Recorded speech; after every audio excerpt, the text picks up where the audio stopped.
Hello, this is Alfred Brock. I'm here to talk to you today about a pamphlet from the DWIHN, that is the Detroit Wayne Integrated Health Network, what every community should know about combating stigma. So let's take a look at what they have for us. Now, this is in Wayne County, Michigan, but this is going to apply for any community in the United States, and I dare say any community around the world. So let's learn about stigma and how we can cut it out. What is stigma? Well, stigma is a form of discrimination. It is one of the leading reasons individuals with mental illness do not seek treatment for their condition. So we're focusing on stigma about mental illness and also drug use and alcohol use. Focusing on that stigma. Stigma appears many other places. Let's go over it again. Stigma is a form of discrimination. It is one of the leading reasons individuals with mental illness do not seek treatment for their condition. You know you're stigmatizing, or you're hearing stigmatization, or you're seeing stigmatizing occur when you hear these things, or you think to yourself, you don't realize that a behavioral health problem is an illness that can be treated.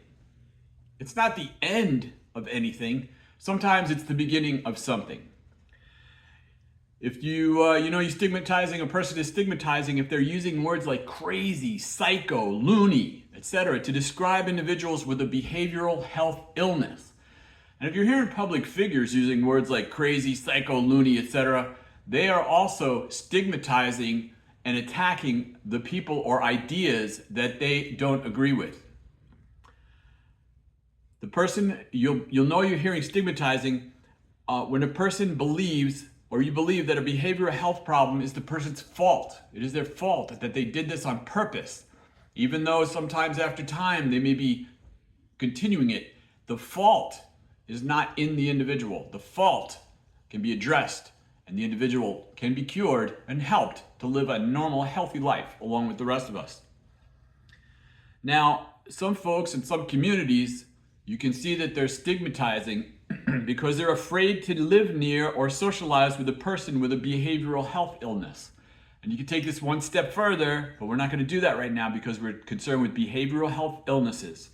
If a person is afraid to live near or socialize with a person with a behavioral health illness, they are stigmatizing that other individual. Stigmatization occurs when people or organizations believe and act that individuals with a behavioral health illness are dangerous and are to be feared. And that's just not true. And I got an example of that from where I grew up in New York City in Elmhurst, when the folks were released from the mental health asylums or mental illness asylums from the asylums. And people were so afraid of them. One of the leading reasons they did not want the people free was because they were afraid of them. And that was because of the stigmatization that had occurred over all those years. And when they were released, they joined us in our community. Stigmatization can be exemplified by a person feeling that another person with a behavioral health illness is unable to live a full and productive life, and that's just not true. In fact, if we look back, folks with mental illness have contributed much to our present, generally civilized, calm society. So we want to stop the stigma. I just used my hand there because they got a little, there it is. Stop the stigma. Gonna stop that. What every community should know about stigma. Did you know that there are many different types of stigma in our society? We touched on this already, didn't we? We're ahead of the game. But they're based on gender, race, ethnicity, religion, sexual orientation, behavioral, physical disabilities, and these days there's a false one from political party. If you look at those things closely, those are illusions. People with behavioral health illnesses have the same rights as other citizens. They do.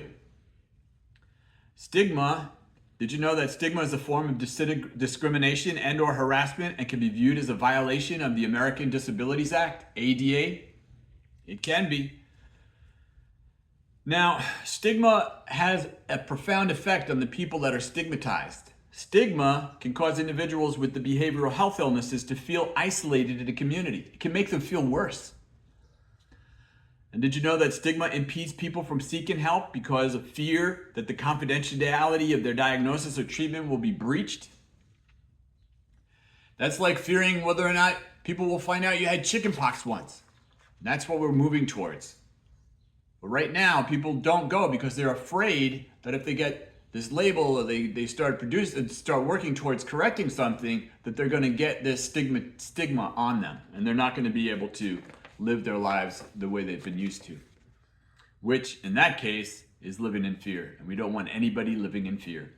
So did you know that stigma excludes individuals with a behavioral health illness from activities that are open to everybody else? Employment, housing, education. It's terrible. And did you know that behavioral health illnesses are often negatively portrayed in the media? We see that all the time, all the time.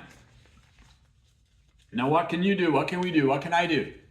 We can educate ourselves and others about the damaging effects of stigma.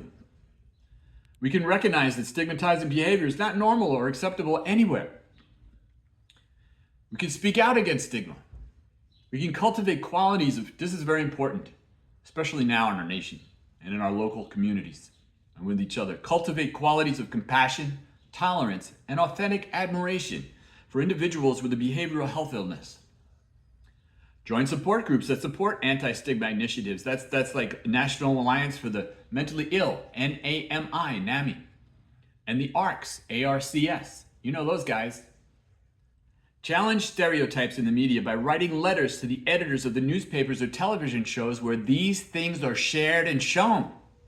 Write them a letter, send them a postcard. It's a few cents less. Send them an email.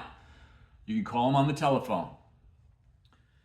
We can promote combating stigma as everyone's responsibility. That is, politicians, civil servants, businesses, health organizations, schools, neighbors, youth groups, older adults, families, and communities.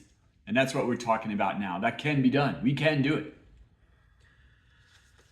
So we've learned a lot from the Detroit Wayne Integrated Health Network, and they have staff, peer support specialists, peer mentors, and other advocates to help overcome and eliminate stigma. And I hope they have that available for you in your community, in your city, in your state, in your country, wherever you are, province,